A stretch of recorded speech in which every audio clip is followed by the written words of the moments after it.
So hello and welcome dear student. कैसे हैं आप लोग? उम्मीद करता हूं आप लोग बढ़िया होंगे। तो आज से हम लोगों ने क्लास 12th की नई सीरीज स्टार्ट कर रहे हैं, जिसमें हम लोग फिजिक्स के सारे चैप्टर को डिस्कस करेंगे वन बाय वन। हमने जो पहले वीडियो अपलोड किए हैं उसमें आपका सपोर्ट मिला है हमें, ठीक है। आशा करते हैं कि इन वीडियो में भी आपका सपोर्ट मिलेगा और आप ज्यादा से ज्यादा कॉन्सेप्ट और अच्छी नॉलेज को गेन इन वीडियो से करेंगे, ठीक है। तो चलिए स्टार्ट करते हैं अपना पहला चैप्टर फिजिक्स का। कौन सा? Electric charges and field. पहला चैप्टर हमारा कौन सा है? Electric charges and field.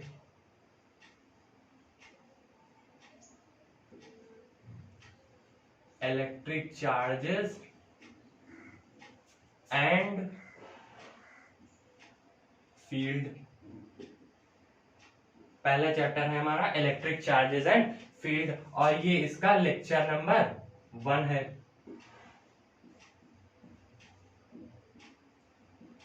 ठीक है, देखिए, हो सकता है कि अभी आप 12th में नए नए गए हों, आपको चीजें थोड़ी सी डिफिकल्ट लग रही हों, ठीक है। हो सकता है कि आपका 11th का कंसेप्ट क्लियर ना हो या उसमें जो बेसिक कंसेप्ट हैं वो आपके थोड़े से वीक हो। तो भरोसा मानिए, क्लास 12th की फिजिक्स बिल्कुल आसान है। इसमें 11th के कंसेप्ट का कोई मतलब नहीं है। अगर आपको नहीं आते तो कोई बात नहीं, ठीक है, उन पर हम लोग वर्क करेंगे। जहां पर जो रिक्वायरमेंट होगी उसे आपको बताया जाएगा, ठीक है। तो जो पहला चैप्टर है इलेक्ट्रिक चार्जेस एंड फील्ड, ये बहुत ज्यादा इंपॉर्टेंट चैप्टर है और जो फर्स्ट बुक के चैप्टर हैं ये थोड़े से लेंदी हैं। मान के चलिए कि लगभग 10 से 12 वीडियो लगेंगे एक चैप्टर को कंप्लीट करने में, और अगर विद न्यूमेरिकल्स बात करें तो 15 दिन लगेंगे। और हमारे पास कितने चैप्टर है? 15 चैप्टर। तो 225 दिन में हमारा पूरा सिलेबस हो जाएगा कंप्लीट। और उसके बाद जो हमारे पास 115 दिन बचेंगे उसमें हम अच्छे से रिवीजन करेंगे, ठीक है। तो समय बहुत है। अगर 15 दिन हमने एक चैप्टर को दे दिया तो समझिए आप उसमें हम किस स्तर तक क्वेश्चन को डिस्कस कर लेंगे, ठीक है। तो आराम से चीजों को समझेंगे, छोटे छोटे वीडियो बनाएंगे, क्योंकि अभी आपको हो सकता है कि लंबे वीडियो देखने की आदत ना हो। तो छोटे छोटे वीडियो को डिस्कस करेंगे, आराम से चीजों को समझेंगे। चलिए स्टार्ट करते हैं electric charges and field lecture number 1, जिसमें हम लोग डिस्कस करेंगे कि चार्ज क्या होता है। चार्ज क्या होता है उसे बहुत ही आसानी से समझने की कोशिश करेंगे। उसके बाद जो हमारा नेक्स्ट टॉपिक आता है वो है कि कंजर्वेशन ऑफ चार्जेस क्या होते हैं, फिर क्वांटाइजेशन ऑफ चार्जेस क्या होते हैं, फिर अगर हम एक बॉडी से दूसरी बॉडी को किस तरह चार्ज करेंगे इसको डिस्कस करेंगे। And then we will discuss Coulomb's law. Coulomb's law क्या होता है उसे बिल्कुल बारीकी से समझने की कोशिश करेंगे। उसके ऊपर एक दो न्यूमेरिकल भी देख लेंगे, ठीक है। चलिए स्टार्ट करते हैं पहला chapter electric charges and field का लेक्चर नंबर 1, ठीक है। और पहला टॉपिक हमारा क्या है? पहला टॉपिक है हमारा चार्ज। लेकिन इसे समझने से पहले हम क्या समझेंगे, देखिए, जो पूरी आपकी क्लास 12th की फिजिक्स है इसका जो मेजर पार्ट है उसे अगर हम कलेक्टिवली कहें तो एक ब्रांच है वो है इलेक्ट्रोमैग्नेटिज्म। कौन सी ब्रांच है? ध्यान से समझिए, हमारे पास जो ब्रांच है वो है इलेक्ट्रोमैग्नेटिज्म।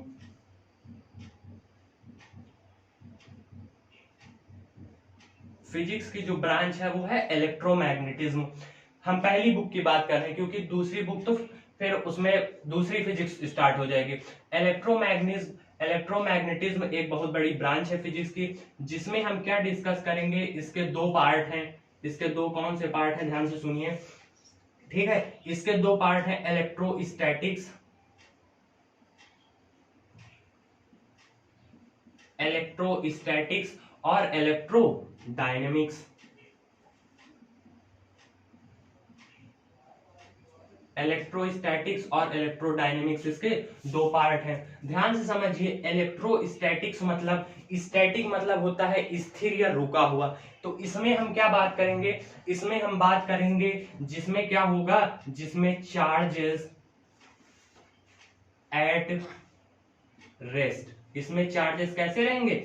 इसमें चार्जेस रेस्ट में रहेंगे। और डायनेमिक मतलब होता है, डायनेमिक मतलब होता है मोशन। तो इसमें क्या होंगे? इसमें चार्ज किस में होंगे? मोशन में होंगे। Charges are in motion. इसमें क्या होंगे, इलेक्ट्रोस्टैटिक, स्टैटिक मतलब होता है चार्जेस, और किसमें होंगे, इसमें रेस्ट में होंगे। डायनेमिक्स मतलब इसमें मोशन में होंगे। ठीक है, तो जब चार्जेस रेस्ट की बात करेंगे तो जो हमारा पहला चैप्टर है इलेक्ट्रिक चार्जेस एंड फील्ड को डिस्कस करेंगे। उसके बाद जब हम मोशन की बात करेंगे, तो इसमें हम क्या डिस्कस करेंगे, इसमें हम डिस्कस करेंगे करंट इलेक्ट्रिसिटी। ठीक, उसके बाद फिर हम क्या डिस्कस करेंगे, नया चैप्टर जो कि होगा मैग्नेटिज्म। ठीक, उसके बाद फिर हम क्या डिस्कस करेंगे, EMI, इलेक्ट्रोमैग्नेटिक इंडक्शन। क्या डिस्कस करेंगे, इलेक्ट्रोमैग्नेटिक इंडक्शन। और उसके बाद जो हमारा लास्ट चैप्टर होगा फर्स्ट बुक का, ठीक है, वो क्या होगा, AC होगा, अल्टरनेटिंग करंट। ठीक है, तो इसमें क्या होगा, इसमें चार्जेस रेस्ट में होंगे, और इलेक्ट्रोडायनेमिक्स में क्या होगा, चार्जेस किस में होंगे, मोशन में होंगे। ठीक है, चलिए आगे डिस्कस करते हैं। अब हम लोग क्या डिस्कस करेंगे, अब हम लोग डिस्कस करते हैं चार्जेस क्या होते हैं। चार्जेस को बिल्कुल आसानी से समझने की कोशिश करेंगे। ठीक है, तो स्टार्ट करते हैं। चार्जेस क्या होते हैं,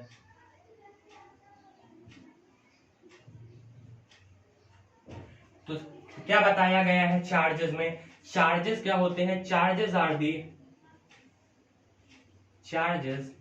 आर दी इंट्रिंसिक प्रॉपर्टी।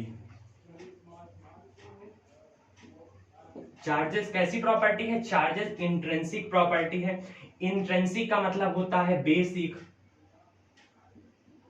या इसे हम फंडामेंटल कह सकते हैं।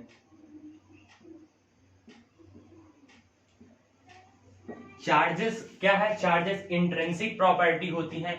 और ध्यान से सुनिए, जो भी चीज इंट्रिंसिक प्रॉपर्टी होगी उस पर हम और एक्सपेरिमेंट नहीं कर सकते, अर्थात वो सबसे छोटी चीज होगी जिस पर हम वर्क पहले से ही कर रहे हैं, उसके अगर हम और डीप में जाने की कोशिश करें तो अभी जो फ्यूचर टेक्नोलॉजी है उससे पॉसिबल नहीं है।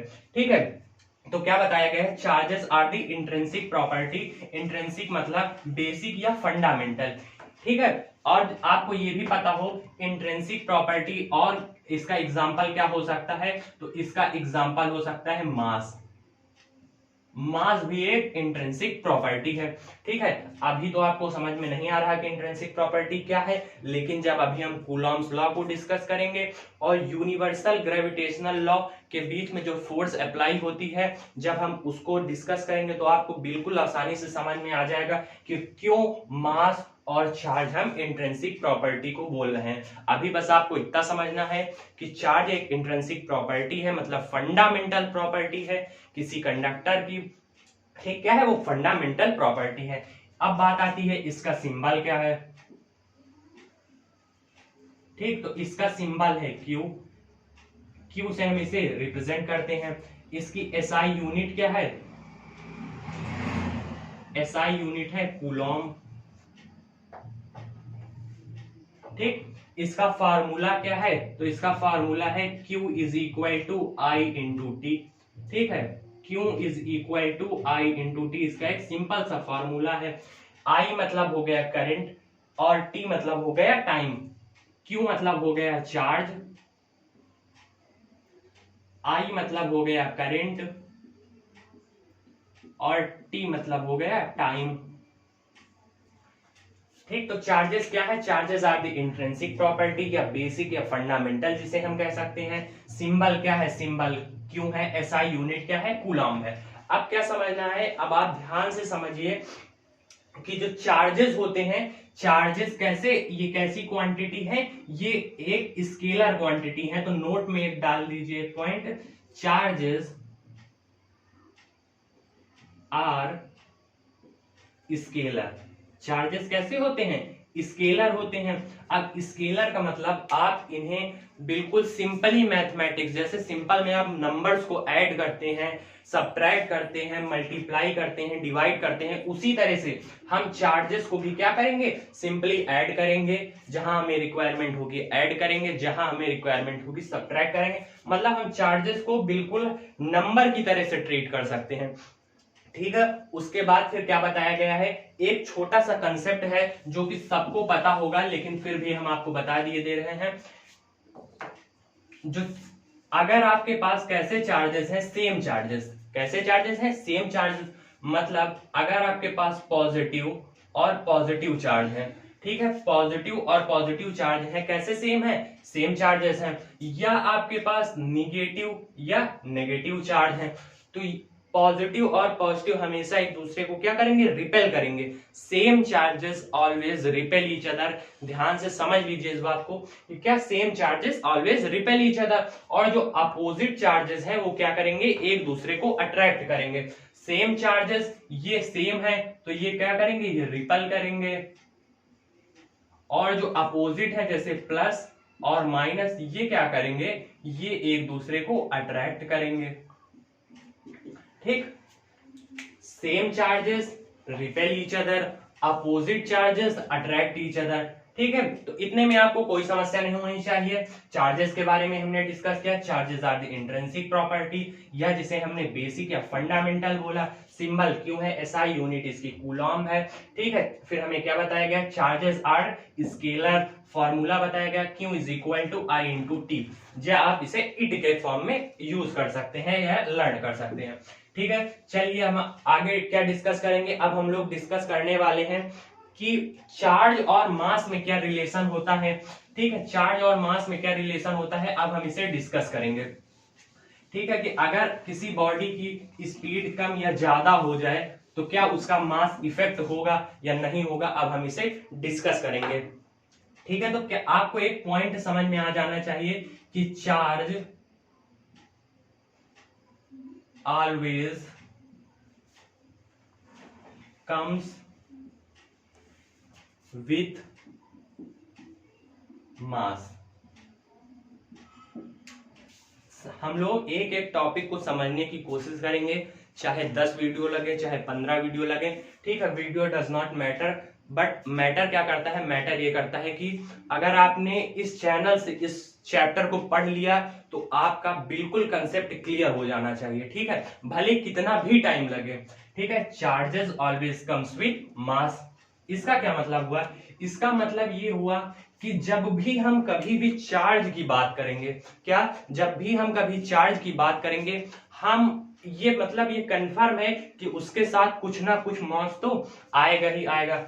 इसका क्या मतलब हुआ, ध्यान से समझिए। जैसे हमने कहा कि एक इलेक्ट्रॉन है तो ये क्या चार्ज रहेगा, 1.6 इंटू 10 की पावर -19 कूलम। सभी को ये बात पता है, पता होनी चाहिए।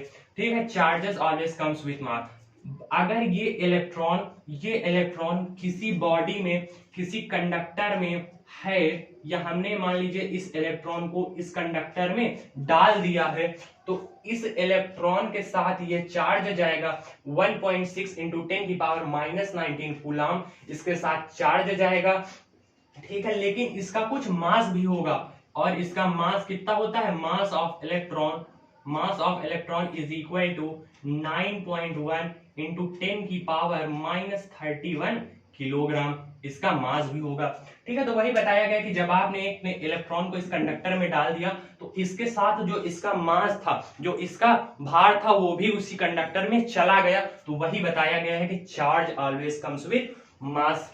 ठीक है, उसके बाद फिर समझने की कोशिश करिए। उसके बाद फिर आपको बताया गया चार्ज और मास में क्या डिफरेंस होता है, ध्यान से समझ लीजिए। ठीक है, जो ये चैप्टर है, पहला chapter electric charges and field, हो सकता है कि आपको ये टफ लगे, लेकिन है नहीं बिल्कुल। 4-5 डेरिवेशन है, अगर आप उन्हें अच्छे से समझ लेते हैं, ठीक है, तो बोर्ड तो आपका क्लियर ही है। प्लस अगर आप अदर कॉम्पिटिटिव एग्जाम की तैयारी कर रहे हैं तो उसमें भी काफी बेनिफिशियल होगा। क्या बताया गया है, जो चार्जेस होते हैं, अभी हमने पढ़ा कि चार्जेस में बी पॉजिटिव और नेगेटिव। चार्जेस क्या हो सकते हैं, या तो पॉजिटिव होंगे या तो नेगेटिव होंगे। बट आप बताइए, क्या कभी मास नेगेटिव हो सकता है, तो नहीं भाई, मास इज ऑलवेज पॉजिटिव। मास क्या होता है, मास हमेशा पॉजिटिव होता है। ये क्या बताया गया, चार्ज में भी पॉजिटिव और निगेटिव, लेकिन जो मास होगा, मास हमेशा आपका क्या होगा, पॉजिटिव वैल्यू ही होगा। उसके बाद फिर जो चार्ज है उसकी स्पीड इंडिपेंडेंट होती है। Charge is independent of speed, मतलब जो एक इलेक्ट्रॉन है उसकी जो स्पीड है वो क्या है, वो सेम ही रहेगी। ठीक है, तो बताया गया इंडिपेंडेंट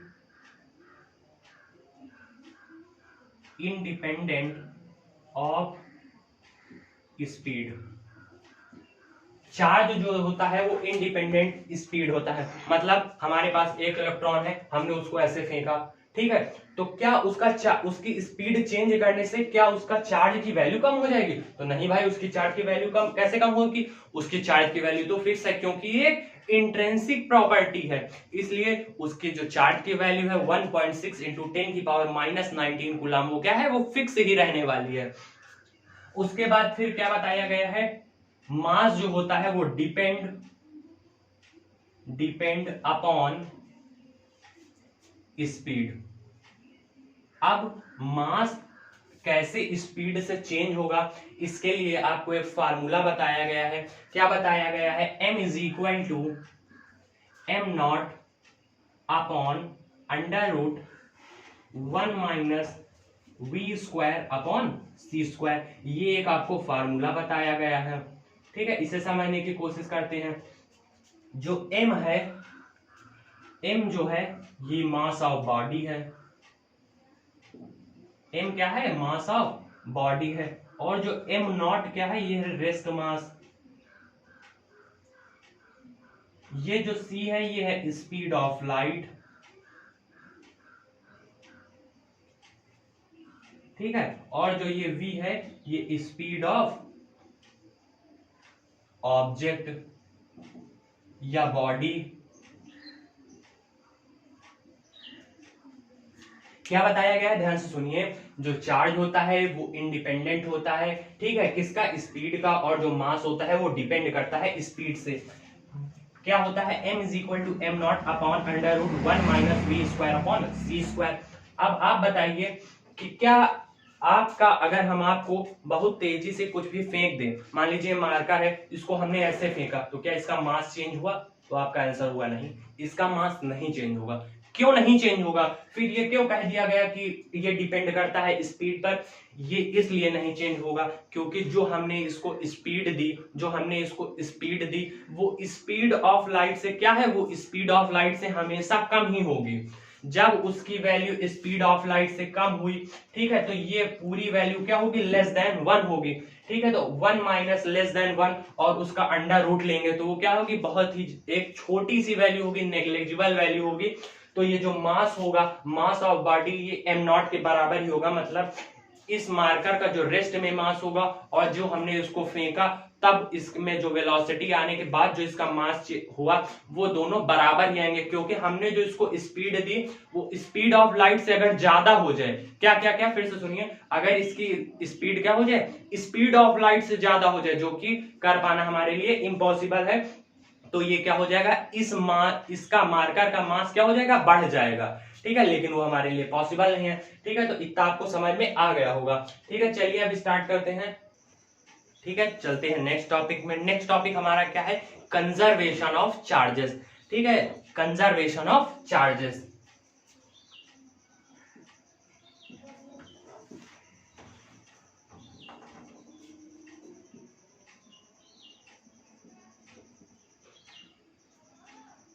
कंजर्वेशन ऑफ चार्जेस में आपको क्या बताया गया कि charge can neither be created nor be destroyed. Charge को ना तो हम बना सकते हैं ना तो हम डिस्ट्रॉय कर सकते हैं।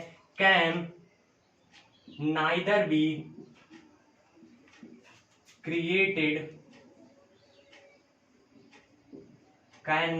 Created nor be destroyed. ना तो हम इसे बना सकते हैं और ना ही हम इसे बिगाड़ सकते हैं।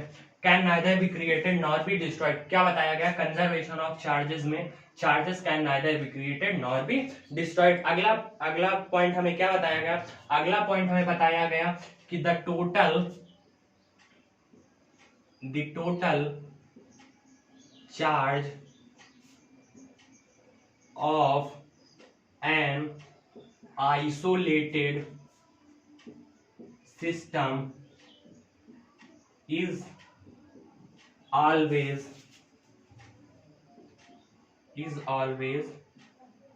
कांस्टेंट। ये क्या बताया गया, ध्यान से सुनिए। बताया गया the total charge of an isolated system. Isolated system का मतलब होता है एक बंधा हुआ सिस्टम, उसे हमने क्या बोला, उसे हमने बोला आइसोलेटेड सिस्टम। अब इसका क्या मतलब हुआ समझिए, बहुत आसानी से समझने की कोशिश करेंगे। आपके पास ये एक कोई कंडक्टर है, ठीक है भाई है, इसमें क्या है, इसमें मान लीजिए एक चार्जेस पड़े हुए हैं, ठीक है, क्या है -3 कूलम है, ठीक है, +2 कूलम है और +5 कूलम है। और एक दूसरा कंडक्टर है, उसमें भी इसी तरह से चार्जेस पड़े हुए हैं, कितना +2 कूलम, -3 कूलम और एक कोई चार्ज है x कूलम, ठीक है। तो क्या बताया गया है कि the total charge of an isolated system क्या है, कांस्टेंट है। तो मतलब इसका जो चार्ज होगा, ये एक आइसोलेटेड सिस्टम है क्योंकि ये बंधा हुआ सिस्टम है, देखिए क्लोज है ना। तो the total charge of an isolated system, ये दोनों हमेशा क्या होंगे, इक्वल होंगे। तो इस यहां से हम क्या x की वैल्यू बहुत आसानी से बता सकते हैं। क्या होगा, ध्यान से सुनिए, ये हुआ -3 कूलम +5 कूलम +2 कूलम, ये इक्वल होंगे किसके, +2 कूलम -3 कूलम और x कूलम के, ठीक है। तो देखिए क्या हुआ, ये 2 से ये 2 कट गया, ठीक है, ये -3 से ये 3 कट गया और जो हमारे पास x आया, x = 5 कूलम, ठीक है। तो यहां से हमने बता दिया कि x क्या है, 5 कूलम है, ठीक है। इस तरह से हमने, इस तरह से मान लीजिए एक छोटा सा आपको न्यूमेरिकल मिल सकता है, ठीक है, और उम्मीद कम ही है, इसमें आपको ये पॉइंट को अच्छे से लर्न करना है, ठीक है। चलिए अब आगे देखते हैं। आगे हमें बताया जाएगा क्वांटाइजेशन ऑफ चार्जेस, ठीक है, चार्ज कैसे क्वांटाइज्ड रहते हैं। क्वांटाइज्ड मतलब किस तरह से चार्जेस हमेशा जो अवेलेबल होंगे कैसे होंगे, फिक्स्ड अमाउंट में होंगे। क्वांटाइजेशन ऑफ चार्जेस के बारे में हमें बताया गया। क्वांटाइजेशन ऑफ चार्जेस, क्वांटाइजेशन का मतलब है अवेलेबल इन फिक्स्ड अमाउंट। जब भी कोई चीज फिक्स्ड अमाउंट में अवेलेबल होगी तब हम उसे क्या बोलेंगे, तब हम उसे बोलेंगे क्वांटाइजेशन ऑफ चार्जेस, तब हम उसे क्या बोलेंगे, क्वांटाइजेशन ऑफ चार्जेस। और हमें बताया गया, इसमें पहला पॉइंट याद कर लीजिए, प्रॉपर्टी है the smallest charge that exist freely is charge on 1 electron। देखिए जो स्मॉलेस्ट चार्ज है आज तक जो हमने डिस्कवर किया है, जो कि क्या करे, जो कि फ्रीली एग्जिस्ट करे, मतलब उसे हमने एक कंडक्टर से दूसरे कंडक्टर में उसे आसानी से फ्लो करा सके, या हम कोई एक्सपेरिमेंट कर रहे हैं तो उसको हम आसानी से डिटेक्ट कर सके, तो वही बताया गया है the smallest charge that exist freely, जो कि क्या है, फ्रीली एग्जिस्ट कर रहा है, वो क्या है, चार्ज ऑन 1 इलेक्ट्रॉन। और उस 1 इलेक्ट्रॉन पे जो चार्ज होगा उसकी वैल्यू होगी -1.6 × 10⁻⁻19 कूलम। उस इलेक्ट्रॉन पे जो चार्ज होगा उसकी वैल्यू होगी -1.6 × 10⁻⁻19 कूलम होगी उसकी वैल्यू। उसके बाद फिर आगे क्या बताया गया है, और इस जो चार्ज है 1 इलेक्ट्रॉन पे, उसको हमने क्या बोला, उसको हमने एक टर्म दे दिया और उसे हमने बोला फंडामेंटल चार्ज। उसे हमने क्या बोला, फंडामेंटल चार्ज बोला, ठीक है। तो क्वेश्चन आ सकता है आपसे, व्हाट इज फंडामेंटल चार्ज। तो the smallest charge that exist freely is charge on 1 electron, और पूछ सकता है कि आपसे फंडामेंटल चार्ज कितना होता है, उसकी वैल्यू क्या होती है। उसके बाद फिर आपको बताया गया कि जो चार्ज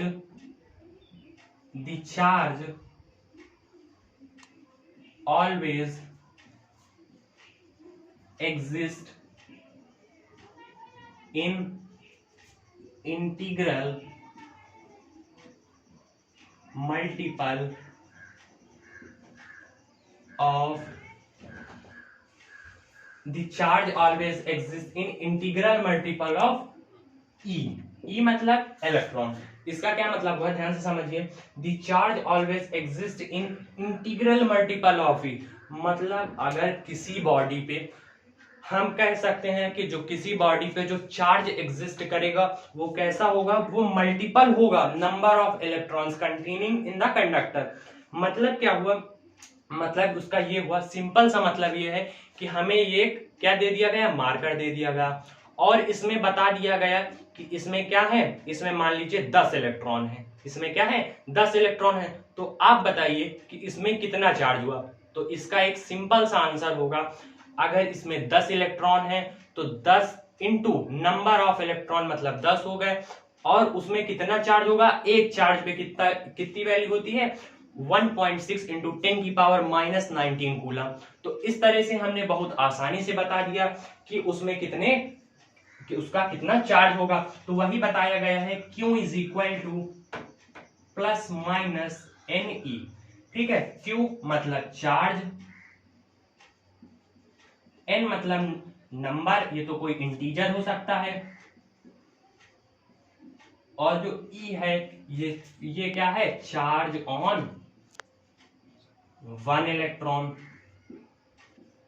ठीक है, चार्ज ऑन 1 इलेक्ट्रॉन। फिर से समझने की कोशिश करिए, हो सकता है कि आपको पहली बार में न समझ में आया हो। क्या बताया गया, ध्यान से समझिए। मान लीजिए ये आपको एक कंडक्टर दे दिया गया और बता दिया गया कि इसमें क्या है, इसमें 10 इलेक्ट्रॉन है। तो आपसे बताया गया, आपसे पूछा गया कि इसमें कितना चार्ज होगा। आपने कहा ठीक है 10 क्या है, इलेक्ट्रॉन है, तो 10 इंटू एक इलेक्ट्रॉन पे कितना चार्ज होता है, माइनस का 1.6 इंटू 10 की पावर माइनस 19 कूलम। और इस तरह से आपने बिल्कुल ही आसानी से बता दिया कि इस पे कितना चार्ज आ रहा है। ठीक है, अब इसके बाद एक छोटा सा न्यूमेरिकल इस पर फार्मूले पर हम लोग डिस्कस कर लेते हैं, ताकि ये हमें बिल्कुल अच्छे से क्लियर हो जाए। Q is equal two plus minus NE, इसे हम क्या कहते हैं, क्वांटाइजेशन ऑफ चार्ज बोलते हैं। ठीक है, चार्ज किस अमाउंट में हमेशा एग्जिस्ट करता है, charges always amount in available in fixed amount, इसे हमने क्या बोला, क्वांटाइजेशन ऑफ चार्जेस बोला। ठीक है, क्या बताया गया है, इसमें हमें बताया गया है कि मान लीजिए आपको एक चार्ज दे दिया गया। ठीक है, क्वेश्चन है, if a charge of 880 into 10 की power minus 19 coulomb exist on a body। क्या बताया गया है कि अगर आपको कितना चार्ज दे दिया गया, 80 इंटू 10 की पावर माइनस 90 कूलम का चार्ज दे दिया गया, तो क्या ये रियली कोई ऐसी बॉडी है जिसमें ऐसा एग्जिस्ट होगा। ठीक है, तो हम बिल्कुल आसानी से इसे फाइंड करेंगे। क्या होगा, Q is equal to NE। Q कितना हमें दिया गया है, 80 इंटू 10 की पावर माइनस 19। N हमें निकालना है, और एक इलेक्ट्रॉन पे हमें चार्ज पता है कितना है, 1.6 इंटू 10 की पावर माइनस 19 कूलम। ठीक है, उसके बाद इसे हम इधर ले आएंगे, तो क्या होगा, 80 इंटू 10 की पावर माइनस 19 अपॉन 1.6 इंटू 10 की power minus 19 is equal to N। ठीक है, तो ये 10 की पावर माइनस 19 और ये 10 की पावर माइनस 19 कट जाएंगे, डेसिमल को हटाया, एक जीरो बढ़ाया। ठीक है, और ये कितना बा 5 जा, और ये 00, तो मतलब N की वैल्यू कितनी आ गई, 500। ठीक है, तो क्या हुआ, Q is equal to Ni हो गया 80 इंटू 10 की पावर माइनस 19, 1.6 इंटू 10 की पावर माइनस 19 रख दिया, ये कट गया, ये अच्छा ये क्या हो गया, ये 50 हो गया। तो यहां से हमें n की वैल्यू क्या पता चलती है, n की वैल्यू हमें 50 पता चलती है, जो कि एक इंटीजर है। तो हाँ भाई, हो सकता है कि कितने 50 इलेक्ट्रॉन क्या हो, एग्जिस्ट करे हो। अगर यही बात आ जाती 49.5, तो क्या बताइए, आधा इलेक्ट्रॉन एग्जिस्ट कर सकता है। 49 तो समझ में आया, लेकिन क्या आधा इलेक्ट्रॉन एग्जिस्ट करेगा? तो आंसर होगा भाई बिल्कुल नहीं। आधा इलेक्ट्रॉन कैसे? क्योंकि हमें पहले ही बता दिया गया है कि किसी बॉडी पे जो फ्रीली चार्ज एग्जिस्ट करेगा वो क्या होगा, स्मॉलेस्ट चार्ज होगा, और कितना होगा, 1.6 इंटू 10 की पावर माइनस 19 कूलम, या चार्ज ऑन 1 इलेक्ट्रॉन। मतलब एक इलेक्ट्रॉन से छोटा चार्ज एग्जिस्ट करना पॉसिबल ही नहीं है। ठीक है, तो यहां पर हमें क्या बता दिया गया, नंबर ऑफ इलेक्ट्रॉन कितने आ गए, 50 आ गए, जो कि एक इंटीजर है। तो इस तरह से हमने क्या बताया, ठीक है, कि ये चार्ज एग्जिस्ट करेगा। ठीक है, तो इस वीडियो में हम लोग क्या डिस्कस कर चुके हैं, इस वीडियो में हम लोगों ने पहले बात की कि इलेक्ट्रोडायनेमिक्स, इलेक्ट्रोस्टैटिक और इलेक्ट्रोडायनेमिक्स में क्लासिफिकेशन हुआ है इस फिजिक्स का। उसके बाद फिर हम लोगों ने कंजर्वेशन ऑफ चार्जेस को पढ़ा, चार्जेस क्या होते हैं उन्हें पढ़ा, क्वांटाइजेशन ऑफ चार्जेस को पढ़ा। ठीक है, तो ये हमारा पहला वीडियो था। ठीक है, इसलिए वीडियो थोड़ा सा शॉर्ट रहेगा, उसके बाद फिर टाइम टू टाइम वीडियो का ड्यूरेशन बढ़ता चला जाएगा। ठीक है, नेक्स्ट वीडियो में हम लोग method of charging, Coulomb's law and principle of superposition के साथ आप कल फिर मिलेंगे इसी चैनल पर। तब तक के लिए ओके बाय।